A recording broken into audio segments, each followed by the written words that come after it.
muita frequência, você chega num lugar, vem alguém e diz, escuta, por favor, o senhor não é o reverendo Caio? Aí eu sou. Eu também sou crente, aceitei Jesus na igreja tal.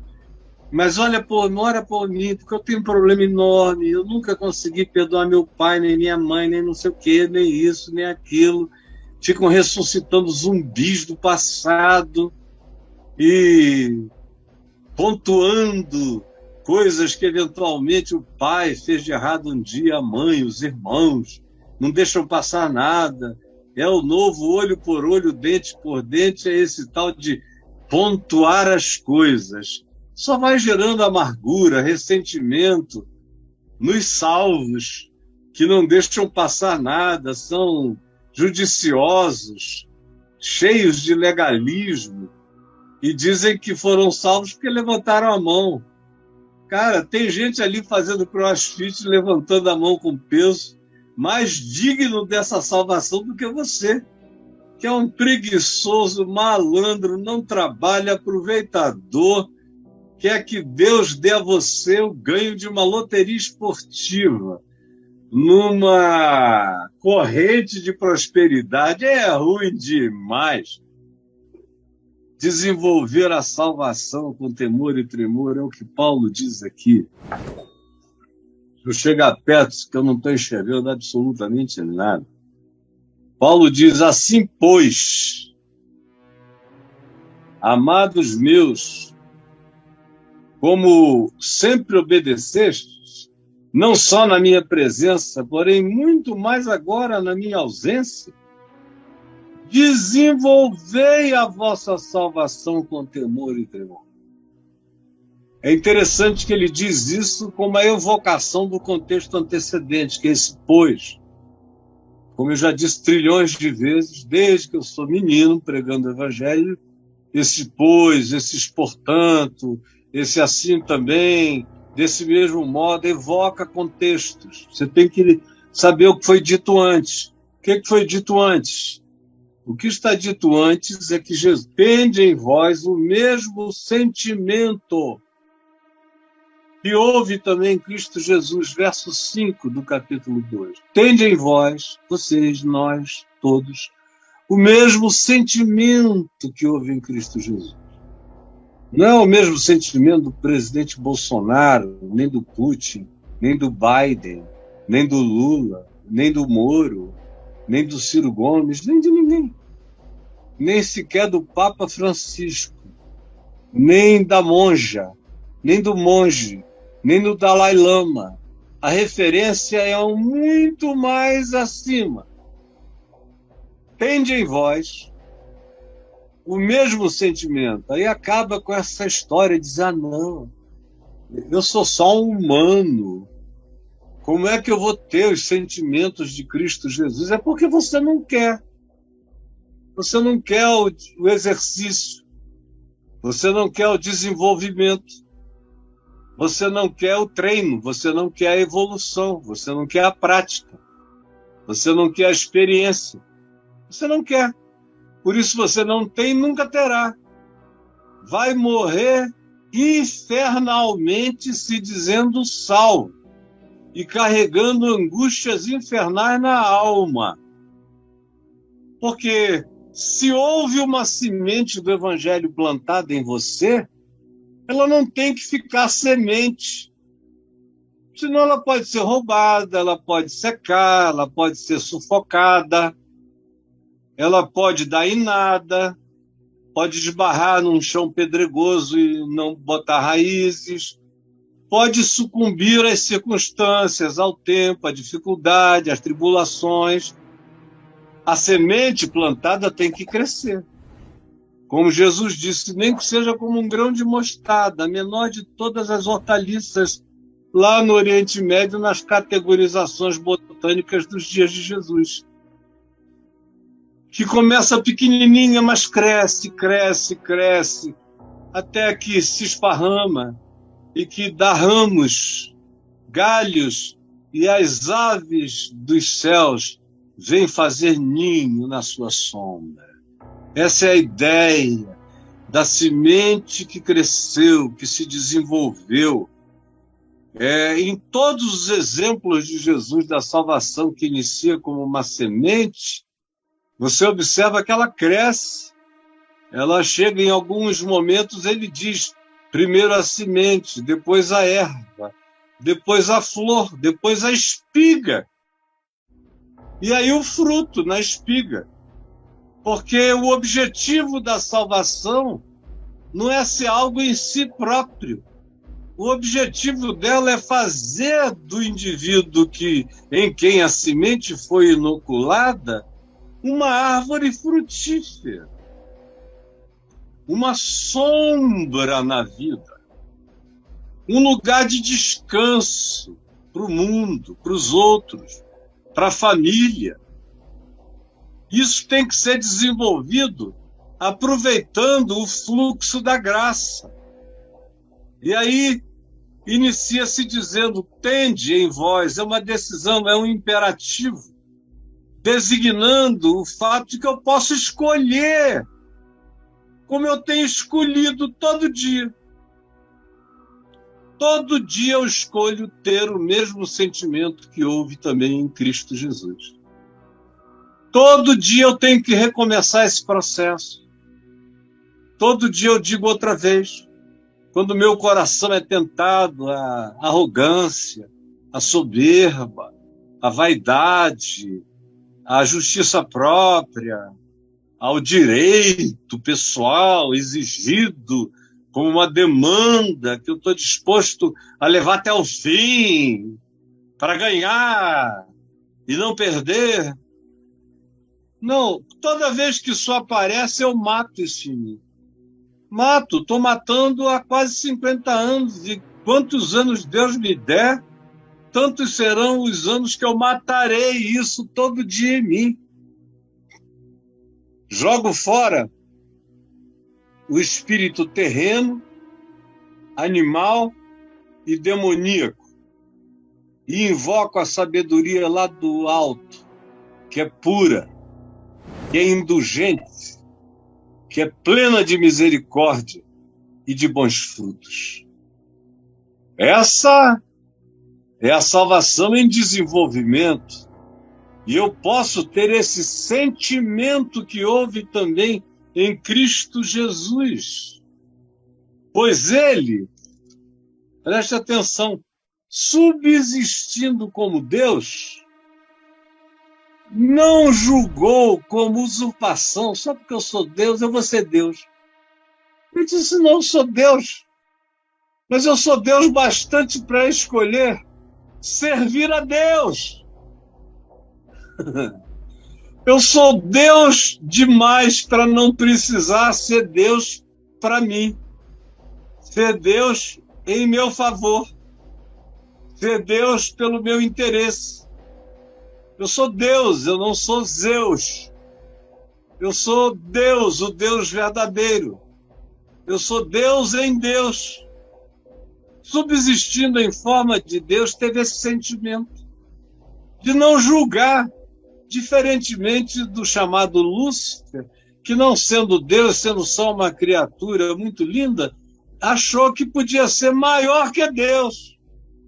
E Jesus é Deus e não julgou como usurpação ser igual a Deus, ao contrário.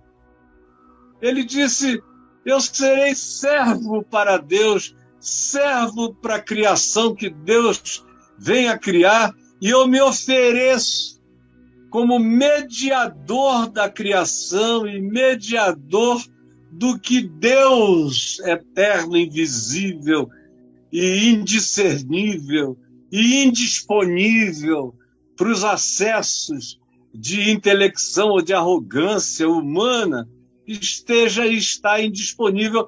Eu o servirei. Aí assim Deus se esvazia de Deus. Esse é o Cordeiro imolado antes da fundação do mundo.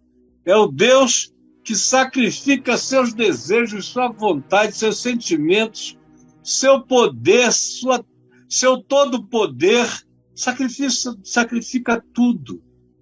Se esvazia de tudo. Para ser reconhecido como o primogênito da criação, em quem foram criados todos os seres, todas as coisas, e de quem procedem milhões, trilhões de irmãos universais. Se esvaziou a si mesmo e assumiu a forma de um servo, tornando-se em semelhança de gente, de homens, e reconhecido como uma figura humana, normal. A si mesmo se humilhou. Ele toma essa decisão na eternidade, antes de haver Big Bang, ou seja lá o que seja, que deu início a todas as coisas criadas. Não importa se a ciência mudar de referência, isso é só detalhe. Antes de tudo, ele é o Cordeiro que se entregou, que se esvaziou. E esse é o boom que criou todas as coisas. Por isso se diz que nele, em Cristo, Cristo eterno, que sendo Deus, se esvaziou de Deus para ser servo de Deus. Primeiro foi servo na criação, porque todas as coisas foram criadas por meio dele e para ele, e nele são todas as coisas. É desse vazio de Deus que surge tudo. E aí na história, ele se torna um homem aqui, no planeta Terra. A gente não sabe quantos mundos o Cristo eterno de Deus visita, visitou e visitará. Ele é o Senhor de todos os mundos e de todos os universos. Aqui na Terra, ele se encarnou em Jesus, no mundo dos humanos, que é o que me diz respeito. Eu não estou falando de qualquer civilização em qualquer outra dimensão, universo. Eu não alcanço, eu só falo da Terra e da história. Aqui na história, o Cristo de Deus se encarnou e se humilhou e foi reconhecido como homem em Jesus. E foi obediente até a morte, morte de cruz. Pelo que também Deus o exaltou, Ele se humilhou, ele se entregou, ele se esvaziou, e Deus o exaltou sobremaneira. Não dá nem para explicar. E lhe deu o nome que está acima de todo nome, que é a autoridade. Não é um conjunto de letras. Quando se fala em nome, se está falando do caráter. Porque o nome Jesus só tem 2000 anos. Mas o nome do Cristo eterno é eterno. E a autoridade dele é eterna. É por isso que ele ressuscita e diz: todo poder me foi dado no céu e na terra. E a grandeza dele se humilhar entre os homens é porque foi a mais trágica de todas as humilhações. Se esvaziar no meio de anjos, de arcanjos, de tronos, de principados, de soberanias, de dimensões mais elevadas, não é como se esvaziar e se tornar um verme, um gusano, um cara como eu, como você, um mamífero no cio, um bicho doido, predador, que, quando é chamado para cima, prefere ir para baixo. Quando chamado a amar, acha mais simples odiar. Quando chamado a doar, acha mais fácil saquear. É entre essas pessoas, assim como eu e você, que ele se humilhou deveras. E acabou visitando o inferno. Isso é que se esvaziar. Explodir a graça de Deus, a vitória de Deus, de dentro do inferno para fora, como diz Pedro, na epístola dele. Foi, pregou, evangelizou os espíritos em prisão, anunciou a proclamação libertadora do evangelho, gritou o evangelho, a vitória do evangelho no Hades, no Tártaros, nas regiões chamadas inferiores. Explodiu tudo até a morte e ressuscitou de entre os mortos. Deus lhe deu o nome Ele se encarnou um garoto numa manjedoura. Morreu como um criminoso entre dois malfeitores e ressuscitou com os anjos em perplexidade. E subiu às alturas e se assentou à destra do Todo-Poderoso, que não é um lugar, é um estado indiscernível de poder e que não habita lugar em nenhum espaço-tempo, em nenhum lugar universal. São todos os universos que habitam nele, mas ele não existe para habitar em lugar nenhum. E aí ganhou esse nome que está acima de todo nome, porque Deus, aí a seguir se diz que diante desse nome se dobrará todo joelho no céu e sobre a terra, e toda língua confessará que Jesus Cristo é o Senhor, para a glória de Deus o Pai. Maravilhoso! Leia Apocalipse 5, que é a outra versão disso aqui, está em Apocalipse 5.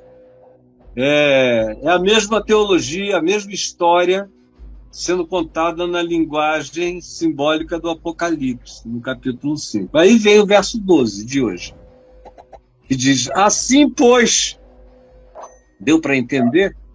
A evocação do contexto é do mesmo modo como, dessa mesma forma. Esse é o caminho, por isso tende em vós o mesmo. Quer andar o mesmo caminho? Quer experimentar a mesma autoridade?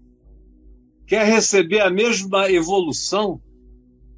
Quer ter nascido menino, bobo, tolo, idiota, adolescente, cheio de espinha e de perversidade amalucada?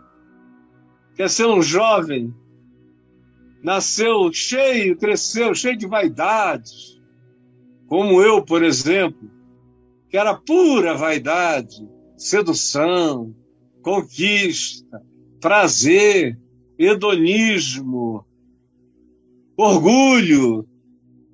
Por isso brigava, batia. Depois me arrependia, porque eu não chegava nem até essa maldade, mas era uma obrigação social mostrar essa prevalência machista, misógina, num tempo em que as mulheres ainda gostavam disso. Era um trunfo, era um cetro, era um tesão que se despertava.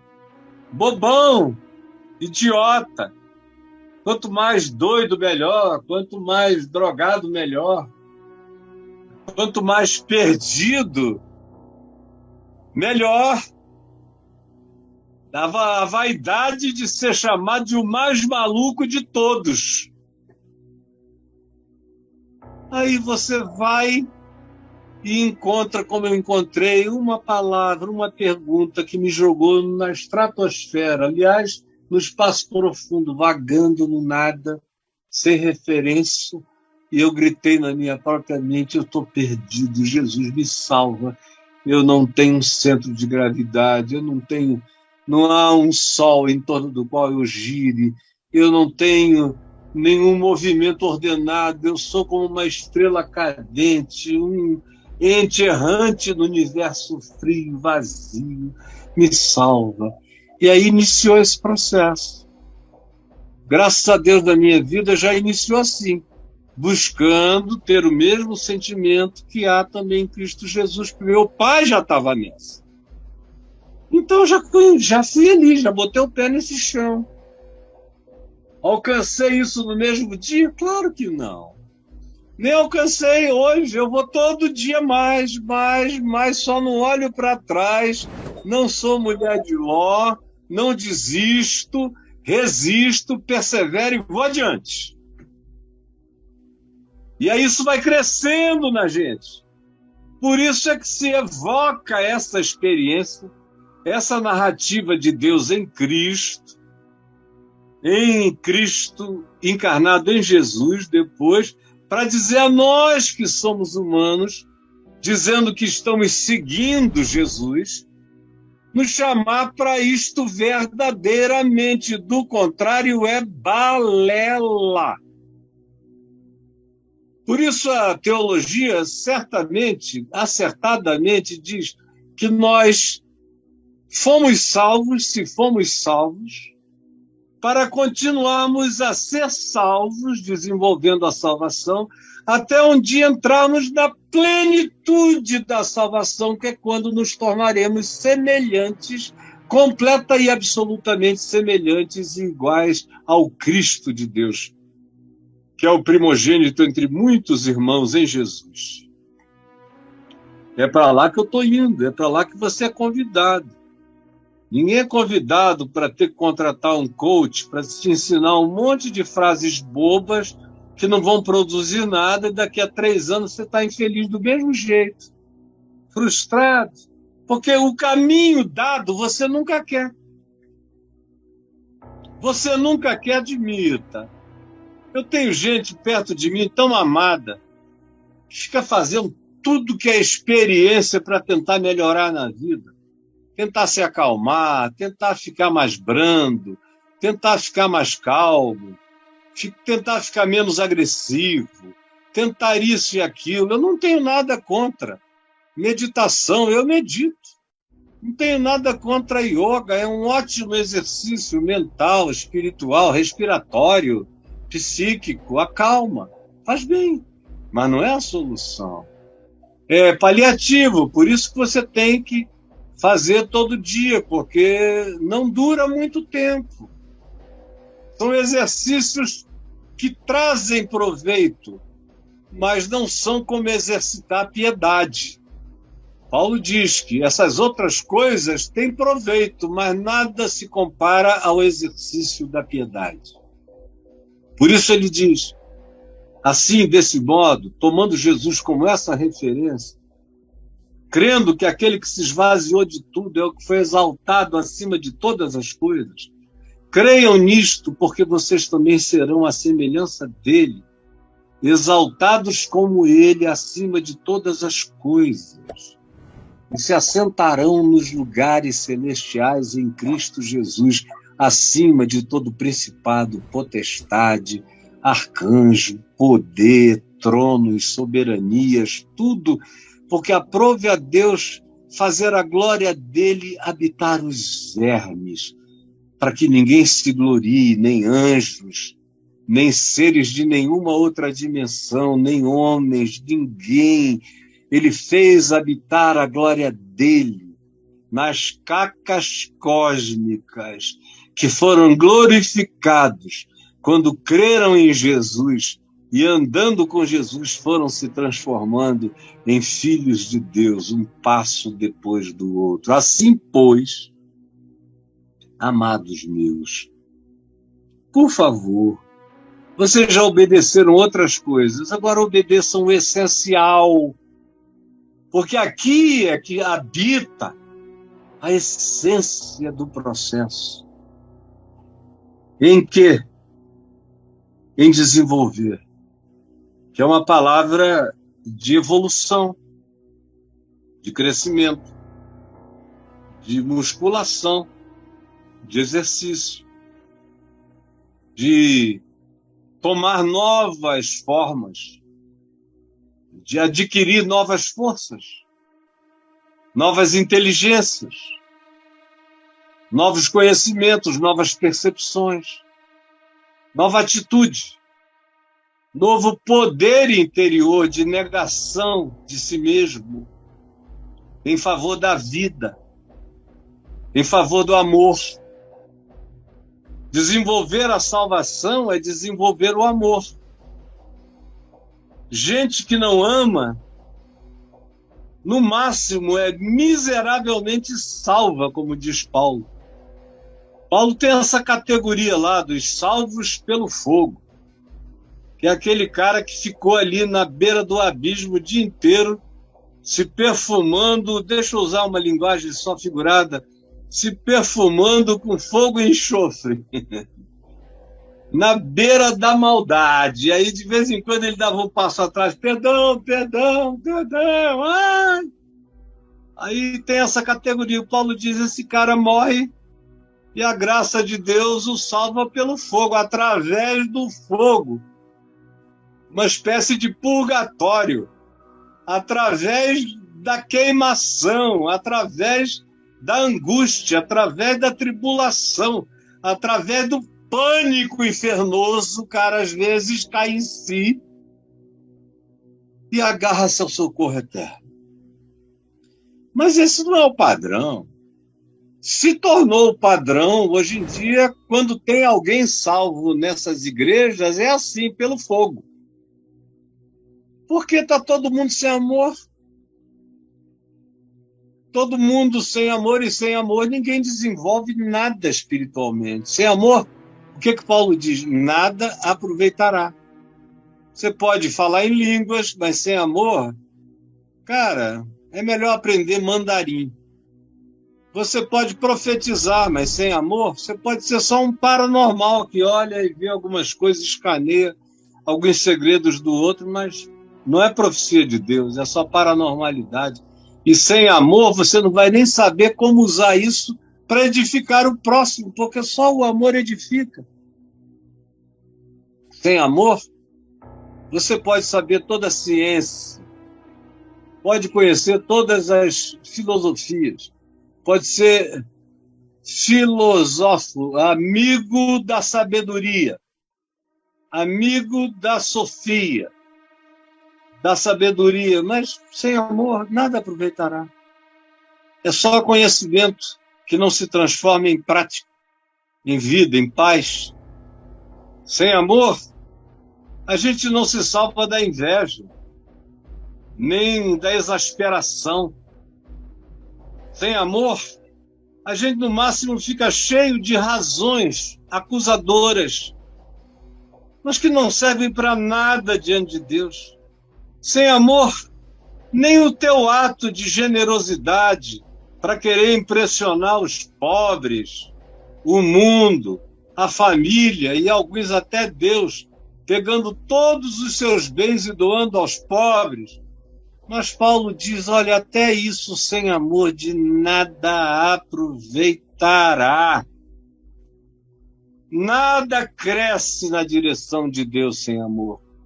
Amor é luz. Amor é o humus na raiz. Amor é a água na planta. Amor é fotossíntese. Amor é seiva. Amor é vida. Amor é graça. Amor é saúde. Saúde mental. É muito mais fácil uma pessoa cheia de ódio ficar mentalmente perturbada, cheia de raiva, ficar paranoica e doente. É muito difícil uma pessoa cheia de amor adoecer na mente. Mesmo quando ele tenha um problema neurológico, o problema fica menor, porque a prática do amor diminui todas as deficiências, até físicas, até mentais. Eu conheço algumas pessoas que nasceram com paralisia cerebral ou tiveram meningite, daquelas gravíssimas, que atingiu o cérebro e tirou a capacidade evolutiva cerebral, como o filho do Edivaldo, Douglas. E eu vi a hepatite, a meningite o acometer no hospital, novinho. E hoje ele, com 30 anos, mais ou menos, tem a idade mental de um garoto de 3 anos, no máximo, 2, 3 anos, para algumas coisas. Mas eu não conheço ninguém com mais amor, com mais bom humor, com mais alegria. Ele me vê de longe, ele grita, Caio, aleluia! A melhor coisa do mundo é pregar com ele no auditório. Porque o que quer que chegue ao coração dele como alegria, não é como intelectualidade, é como alegria, ele grita, aleluia! Porque o coração dele foi visitado com alegria. Porque ele é cheio de amor. E ele não pode te responder nada de teologia, mas ele desenvolve a salvação dele todo dia. Ele só melhora. Não é mentalmente para falar, ele melhora é no espírito. Cada dia ele está melhor. Cada dia todo mundo que o conhece está mais apaixonado por ele. Ele dá trabalho, mas é leve, é suave. Porque o amor desenvolve qualquer um, assim como o ser mais genial, mais inteligente, mais culto, mais acadêmico, polimorfo nos seus conhecimentos científicos, sem amor, é só um soberbo, arrogante, culto, e não passa disso. É um pobre infeliz que vive na presunção da arrogância de sabedorias mortais. É amor que desenvolve o meu ser. Desenvolvei a vossa salvação com temor, com tremor, com quebrantamento, com humildade, com simplicidade, com reconhecimento diário de que você é um cara que é cheio de imperfeições e que você tem a chance de ir melhorando, ficando parecido com Jesus. Aí Jesus tem que ser sua referência absoluta, de partida, de vista, ponto de chegada, ponto de apoio, ponto de tudo é Jesus. Tem gente pontuando o erro dos outros. Eu só quero pontuar os pontos de Jesus em mim. Isso é que eu quero pontuar. Os alcances do Evangelho em mim é que eu quero guardar. O que os outros não conseguem, não sabem, não fazem, eu não quero nem lembrar a eles. Eu só quero viver de tal modo que eu os inspire.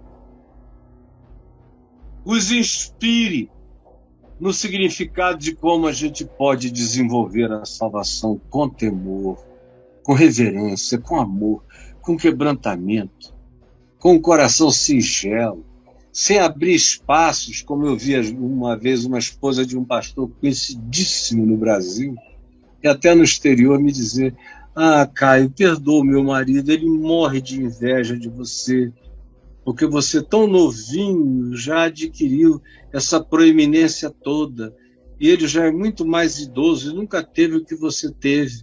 Então ele morre de raiva, de ciúme. Ele não pode nem te ver, que ele treme. Mas é assim mesmo, né? Os homens são assim. Aí eu falei: não, pode deixar, querido. Eu não tenho nada, ele está perdoado. Meu Deus. Agora, fica só sabendo, os homens não precisam ser assim. Ele não precisa ser assim. É porque ele nunca quis deixar isso. Ele é um idólatra do ego dele. Enquanto ele idolatrar o ego dele, ele não vai crescer, porque o amor não cresce na idolatria, nem na egolatria. Egoísmo é a antítese do amor, que é altruísta, é dadivoso, é benigno, é generoso, é o oposto. Agora, só cresce quem quer andar nesse espírito de Cristo Jesus, com temor e tremor, que se esvazia de si mesmo, pode ter direitos, mas abre mão, deixa. Como a minha mãe sempre me disse acerca do meu pai: sabe o que eu mais admiro no teu pai, meu filho? E ela dizia, repetiu algumas vezes, eu sempre dizia: o quê, mãe? Porque eu queria ouvir de novo. Ela dizia: é porque ele sempre escolhe aquilo que ninguém quis. Desde que eu o conheço novinho, a gente chegava nos lugares e a história toda passada dele, ele era para se arrogar aos primeiros lugares, ele não tinha perna direita, não funcionava, andava de muleta e de bengala. Desde criança, era para ele usar esse privilégio, mas ele não usava. Ele chegava num lugar, ele ia fazendo todo mundo sentar. Se sobrasse um lugar, ele sentava. Senão ele ficava em pé e ficava dizendo assim: não, eu estou muito bem, a senhora está precisando mais. O senhor está precisando mais. Qualquer coisa. Uma divisão de bens em família. O que é que você quer, Caio? Ele dizia: não quero nada não, escolham vocês. Aí todo mundo escolhia o melhor. Quando chegava lá, o pior pedaço, ele dizia: esse aqui tá bom para mim. Aí ele ia e transformava aquilo no melhor negócio. Por causa do amor que não diz eu primeiro. Como Jesus disse, que senta no último banco, que espera ser chamado, ser honrado. Não se apresenta, não julga como usurpação coisa nenhuma. Antes se trata no mesmo espírito de Cristo Jesus. Não é um tímido tolo, tem assertividade quando precisa. Se precisar expulsar os cambistas do templo, expulsa. Fala forte quando tem necessidade. Encara os malvados e os perversos, como ele fez várias vezes com os fariseus e com os molestadores das almas dos homens. Mas era tudo feito em amor, para cobrir o mais fraco. E sem nenhum desejo de sair humilhando ninguém. É só assim que eu cresço, é só assim que você cresce. Por quê? Porque Deus é quem efetua em vós tanto o querer como o realizar segundo a sua boa vontade. O que é que Paulo está dizendo? Se você entendeu, se isso foi compreendido, se você discerniu o processo, aproveite, porque você entendeu, porque Deus te iluminou. Tem gente que não entende nunca. Se você compreendeu, foi graça. Aproveita a graça. Aproveita o dia chamado hoje. E entra nessa. E renova isso todo dia chamado hoje outra vez. E renova isso pela prática do amor, que é a única realidade pela qual eu exercito a minha musculatura soteriológica, a minha musculatura de salvação mental, psíquica, espiritual, relacional. É só pelo amor que a salvação cresce. E ela cresce como humanidade linda, plena, bonita.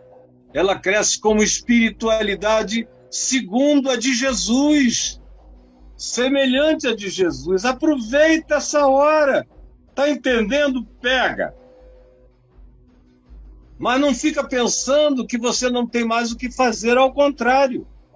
Verso 14 diz: fazei tudo sem murmuração nem contendas. Uma das maiores manifestações de que o amor está vivendo em mim, crescendo em mim, é a mudança do meu olhar, do meu interpretar, do meu falar. A murmuração vai acabando na gente. Vai acabando. Eu sei que vai, estou te dizendo, porque ela acaba.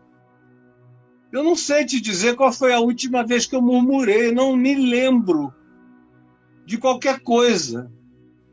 Ah, teu filho morreu. Aleluia, está na mão de Deus. Eu não me lembro. Nem no auge das coisas do período de 98 a 2000 e alguma coisa em que eu estava todo cheio de coisas, eu estava chateado com o homem, mas eu não estava murmurando contra Deus. Eu nunca atribuí a Deus nada. Tudo que me aconteceu na vida eu fiz de errado. E tudo que de bom me aconteceu foi graça de Deus. Essa é a minha filosofia de existência.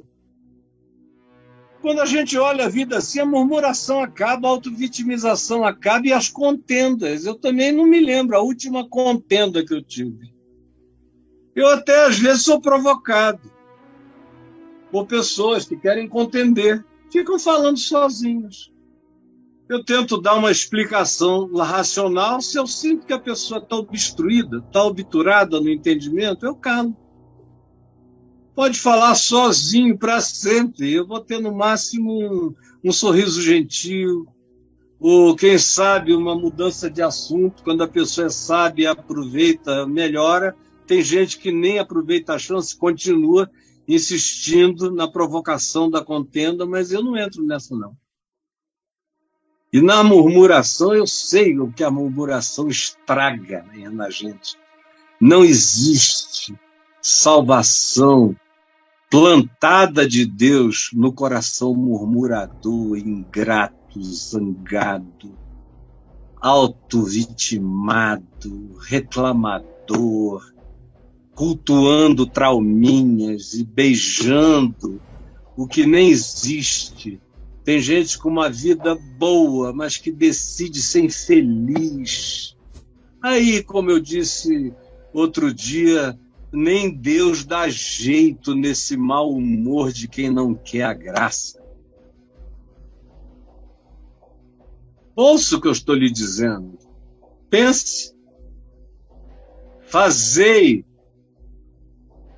tudo sem murmuração nem contendas, que é para o amor se desenvolver, que é para a salvação crescer. Para quê?